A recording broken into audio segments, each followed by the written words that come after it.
शांती.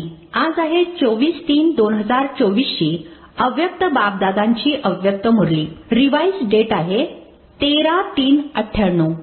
मुरलीचे शीर्षक आहे होली शब्दाच्या अर्थ स्वरूपामध्ये स्थित होणे अर्थात बाप समान बनणे. आज बापदादा आपल्या होलिएस्ट, हायेस्ट आणि रिचेस्ट इन दी वर्ल्ड असलेल्या चोहो बाजूंच्या मुलांना पाहत आहेत. भले साकारमध्ये सन्मुख आहेत किंवा दूर बसलेले असूनही मनामध्ये समीप आहेत. चोहो बाजूंच्या मुलांना पाहून हर्षित होत राहतात. प्रत्येक मुलगा असा होलिएस्ट बनतो जो संपूर्ण कल्पामध्ये आणखी कोणीही असा महान पवित्र आत्मा ना झाला आहे ना होऊ शकणार. वेळोवेळी धर्म आत्मे, महान आत्मे पवित्र राहिले आहेत, परंतु त्यांची पवित्रता आणि तुमची पवित्रता यामध्ये फरक आहे. यावेळी तुम्ही पवित्र बनता. याच पवित्रतेची प्राप्ती अथवा प्रारब्ध भविष्यात अनेक जन्मांपर्यंत तन मन धन संबंध संपर्क आणि त्यासोबतच आत्मा देखील पवित्र आहे. शरीर देखील पवित्र आणि आत्मा देखील पवित्र असेल अशी पवित्रता तुम्ही आत्मे प्राप्त करता. मन वचन कर्म तिन्ही पवित्र बनल्याने असे प्रारब्ध प्राप्त होते. तर असे होलिएस्ट आत्मे आहात. स्वतःला असे श्रेष्ठ होलिएस्ट आत्मे समजता का? आता बनला आहात का बनत आहात? बनणे सोपे आहे की थोडे थोडे अवघड आहे? परंतु कल्पापूर्वी देखील बनले होता आणि आता देखील बनायचेच आहे. पक्के आहे की थोडे थोडे चालवून नेता? नाही. स्वप्न मात्र अपवित्रता देखील संपणारच आहे. इतका निश्चय आहे ना की आज बनत आहोत आणि उद्या नक्कीच बनणार. तर होलिएस्ट सुद्धा आहात आणि हायेस्ट सुद्धा आहात. उच्च ते उच्च बाबांची मुले उच्च ते उच्च आहेत. हायेस्ट बनता म्हणूनच तर पूजले जाता. भले आजकालचे हायेस्ट आत्मे सत्कर्मी राजा होते, आता तर नाहीयेत. भले मग प्रेसिडेंट असो नाही तर प्राईम मिनिस्टर असो, परंतु ते पूज्य बनत नाहीत. तुम्हा पूज्य बनणाऱ्या आत्म्यांसमोर ते पुजारी बनून नमन आणि पूजन करतात. आता हे स्वराज्य अधिकारी बनता आणि भविष्यामध्ये देखील राजांचेही राजे बनता. तर असे हायेस्ट पद प्राप्त करता. त्याचसोबत रिचेस्ट इन दी वर्ल्ड आहात. तुमचे टायटलच आहे पद्मापदमपती आणि असा खजिना आहे जो अरबपती खरबपती अरब खरब कडून देखील असा खजिना प्राप्त करू शकणार नाही. तुम्ही श्रेष्ठ आत्मे बाबांद्वारे असे भाग्य बनवत आहात जे अनुभव करता आणि वर्णन सुद्धा करता की आमच्या पावलामध्ये पदम आहे. पावलामध्ये पदम आहेत का 100 आहेत की 1000 आहेत? असे कोणी मोठ्यात मोठा मिलेनियर सुद्धा इतकी कमाई करू शकत नाही. एका पावलाला किती वेळ लागतो? पाऊल उचला किती वेळ लागतो? सेकंद. चला 2 सेकंद म्हणा. जरी 2 सेकंद सुद्धा म्हटले तरी 2 सेकंदामध्ये पदम. तर संपूर्ण दिवसामध्ये किती पदम झाले? हिशोब करा. असा कोणी मिलेनियर आहे जो एका दिवसामध्ये इतकी कमाई करेल? असे कोणी असेल तर रिचेस्ट इन दी वर्ल्ड आहात ना. आणि तुमचा खजिना असा आहे ज्याला आग सुद्धा जाळू शकत नाही, पाणी बुडवू शकत नाही, चोर लुटू शकत नाही, राजा देखील खाऊ शकत नाही. असा खजिना या पुरुषोत्तम संगम युगामध्येच प्राप्त करता. तर आपला असा स्वमान स्मृतीमध्ये राहतो का? राहतो की नाही? मागे बसलेले हात हलवत आहेत. मागे बसलेले आरामात बसले आहात ना.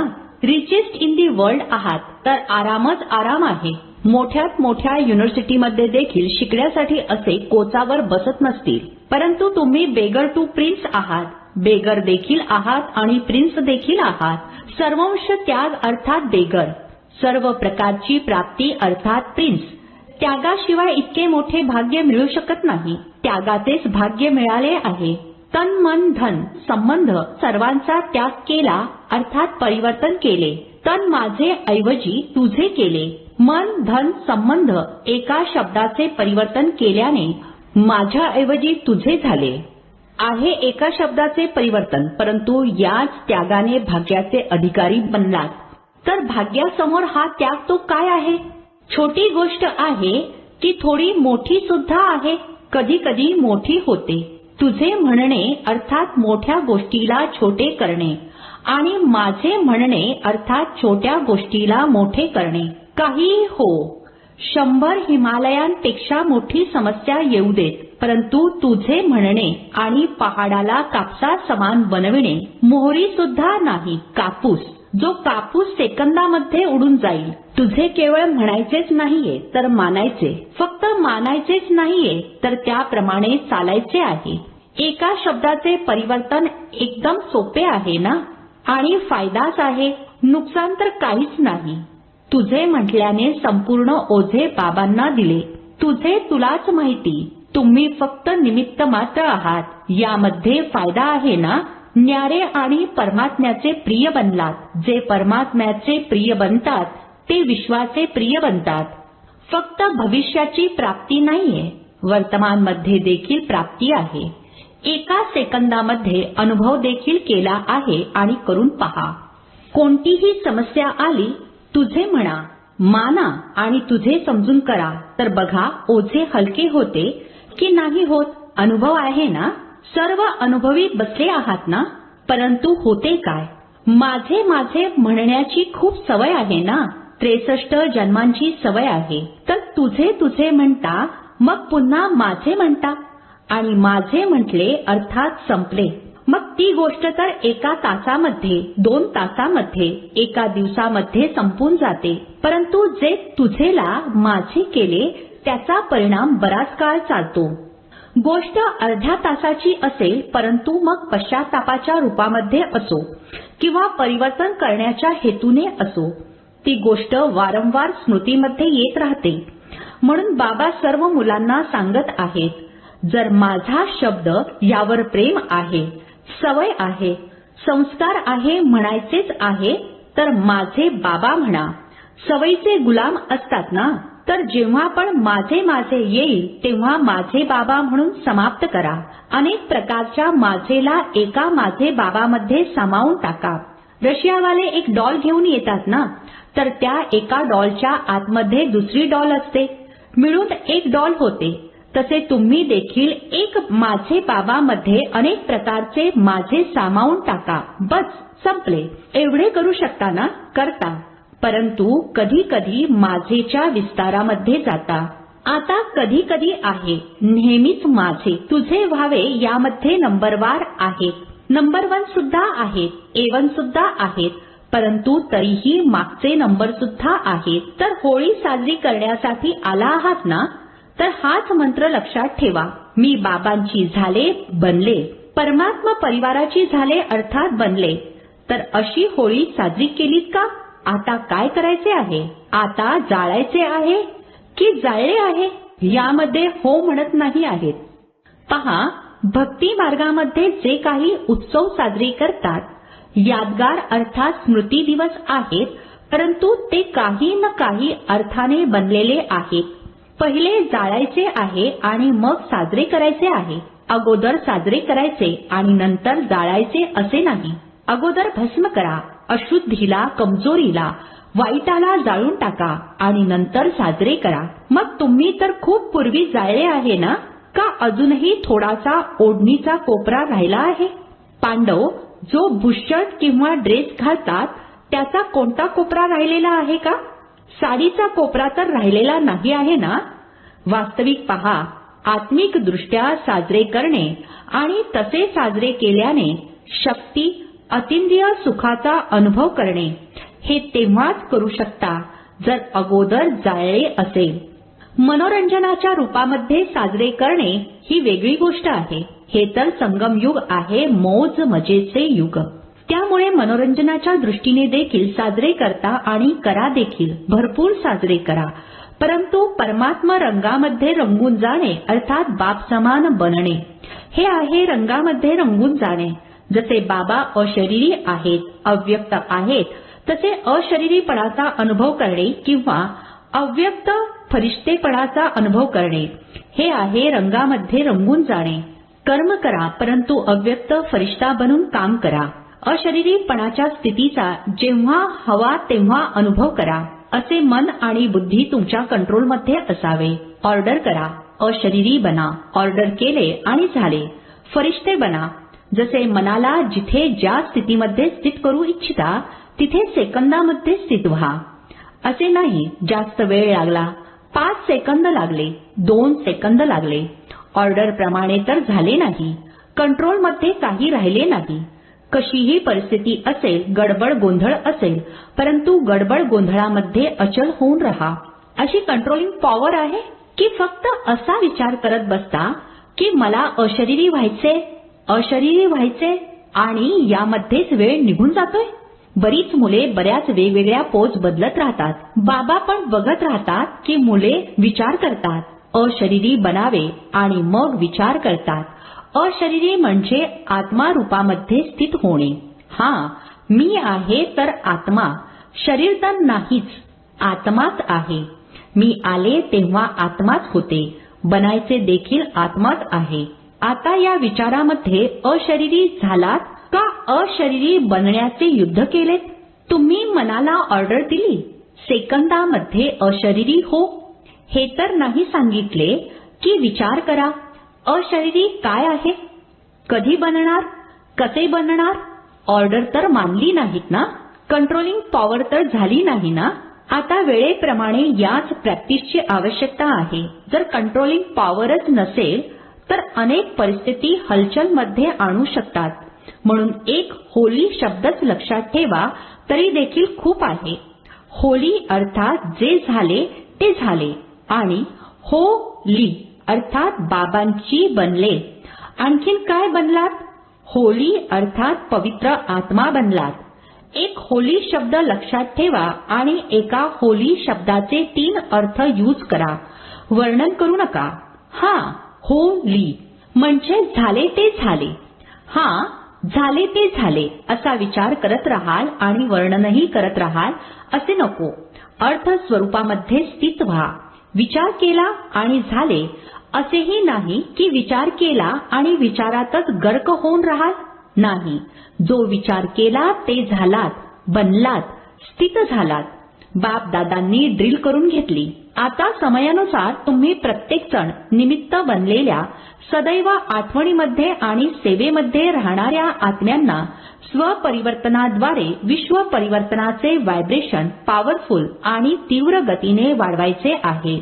चोहो बाजूंना मानसिक दुःख आणि अशांती, मानसिक त्रास खूप तीव्र गतीने वाढत आहेत. बापदादांना विश्वातील आत्म्यांची दया येते, तर जितके तीव्र गतीने दुःखाचे वातावरण वाढत आहे तितकीच तुम्ही सुखदात्याची मुले आपल्या मनसा शक्तीद्वारे, मनसा सेवा आणि सकाशच्या सेवेद्वारे, वृत्तीद्वारे चोहो बाजूंना सुखाच्या ओंजळीचा अनुभव करून द्या. बाबांना तर बोलावतातच, परंतु तुम्हा पूज्य देव आत्म्यांना देखील कोणत्या न कोणत्या रूपाने हाक मारत असतात. तर हे देव आत्म्यांनो, पूज्य आत्म्यांनो, आपल्या भक्त आत्म्यांना सकाश द्या. वैज्ञानिक सुद्धा विचार करत आहेत की अशी इन्व्हेन्शन अर्थात शोध लावावा ज्याने दुःख नाहीसे होईल.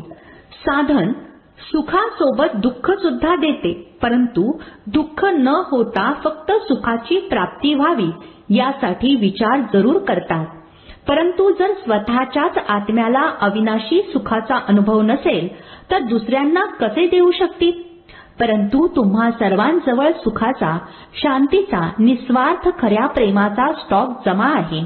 जमा आहे का जितका गोळा करता तितका खर्च होऊन जातो?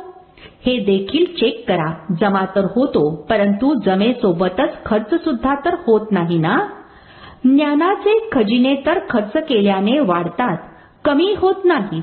जर वारंवार आपलाच स्वभाव, संस्कार किंवा मायेकडून आलेल्या समस्यांमध्ये आपल्या शक्ती यूज करत असाल तर जमेचे खाते कमी होते.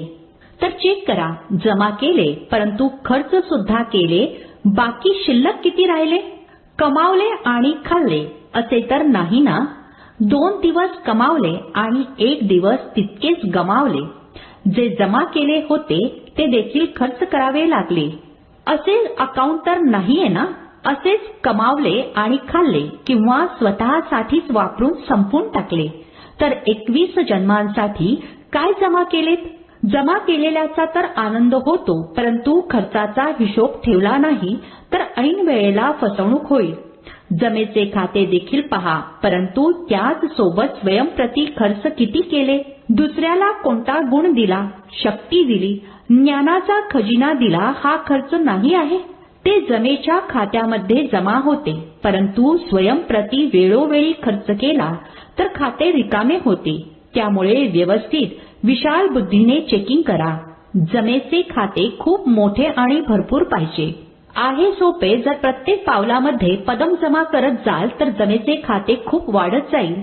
तर चेक करा की प्रत्येक कर्म आणि पाऊल ब्रह्मा बाप समान आहे. अनुभवी आहात. जेव्हा कोणते चांगले कर्म करता तर कर्माचे फळ त्याच वेळी प्रत्यक्ष रूपामध्ये आनंद, शक्ती आणि सफलतेच्या कारणाने डबल लाईट राहता. कारण आठवणीत राहते बाबांसोबत कर्म केले.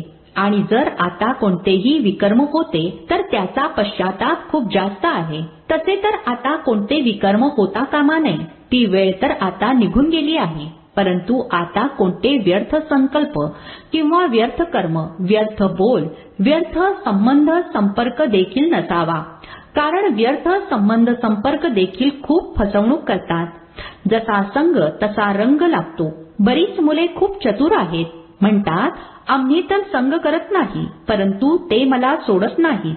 मी करत नाही, तेच मला सोडत नाही. तर काय बाजूला होता येत नाही काय? जर कोणी खराब वस्तू दिली तर तुम्ही घेता का? घेणाऱ्याने घेतले नाही तर देणारा काय करणार? त्यामुळे व्यर्थ संबंध आणि संपर्क देखील आपलेच खाते रिकामे करतो. आणि त्याच वेळी आतून मनामध्ये येते देखील, मन खाते. हे करता कामा नये. करायचे नसते तरी देखील करता. मी ऐकायला नको होते, परंतु त्याने ऐकवले. त्याला मी काय करू? परंतु जर पुरुषार्थी आहात तर व्यर्थ कर्म सुद्धा नसावे. निष्काळजी असाल तर गोष्टच सोडा. मग तर आरामात झोपी जा. त्रेतामध्ये या. परंतु जर पुरुषार्थ आहे तर त्याच वेळी मनात येते, मन खाते की हे करता कामा नये आणि तरी देखील करतात. तर बापदादा तर म्हणणार की अशा मुलांची देखील कमाल आहे. इच्छा नसताना देखील करत राहतात. मन खात असते आणि ऐकत सुद्धा असतात, करत सुद्धा असतात. तर खूप पॉवरफुल आत्मे आहेत. म्हणूनच व्यर्थच्या बाबतीत देखील अटेन्शन देऊन चेकिंग करा.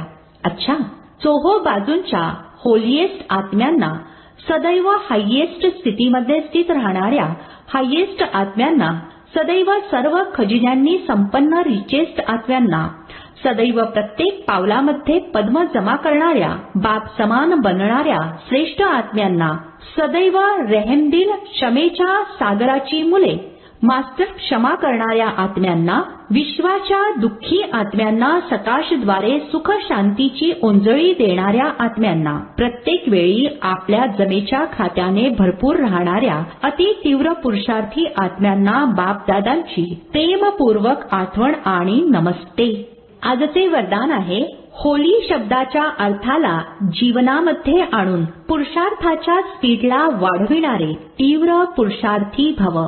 स्पष्टीकरण आहे, होली अर्थात जी गोष्ट होऊन गेली त्याला संपूर्ण नष्ट करणे. झाले ते झाले करून पुढे जाणे हेच आहे होली साजरी करणे. होऊन गेलेली गोष्ट अशी वाटावी जशी खूप जुन्या कोणत्या तरी जन्मातील गोष्ट आहे. जेव्हा अशी स्थिती होते तेव्हा पुरुषार्थाचा स्पीड वाढतो. तर आपल्या किंवा दुसऱ्यांच्या होऊन गेलेल्या गोष्टींना कधीही चिंतनामध्ये आणू नका, चित्तावर ठेवू नका आणि वर्णन तर कधीच करू नका. तेव्हाच तीव्र पुरुषार्थी बनू शकाल. स्लोगन आहे, माझेपणाच्या अनेक नात्यांना समाप्त करणे म्हणजे फरिश्ता बनणे आहे. ओम शांती.